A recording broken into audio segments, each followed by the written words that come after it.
Hi అండి, ఇంట్లోనే ఈజీగా గోధుమ పిండి ఇడ్లీ బ్యాటర్ రెండు కలిపి మనం ఇప్పుడు పునుగులు వేసుకుంటున్నాం.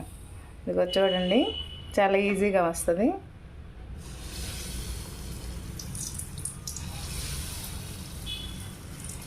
అలా హెల్తీగా ఇంట్లోనే తయారు చేసుకొని తినండి, చాలా బాగుంటుంది. చాలా ఈజీగా. మనం బయట మైసూర్ బోండాలని తింటాం కదండి, అది మైదా వేస్తారు. ఇది అనుకో మనం గోధుమ పిండితో చాలా ఈజీగా తయారు చేసుకోవచ్చు.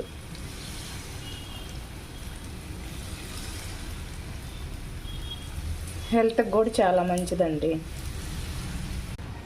చాలా ఈజీగా ఇంట్లోనే తయారు చేసుకోవచ్చు. ఇది చూడండి, ఎర్రగా ఎలా కావాలనియో, కలర్ కూడా బాగా వస్తుందండి. ఇడ్లీ పిండి వేసాం కదా మనం, బాగా వస్తుంది. అప్పటికప్పుడు 2-3 నిమిషాల్లో కలిపేది అప్పటికప్పుడు వేసుకోవచ్చు, చాలా బాగుంటుంది. అంతేనండి, చాలా ఈజీగా మనం ఇంట్లోనే టిఫిన్ తయారు చేసేసుకోవచ్చు.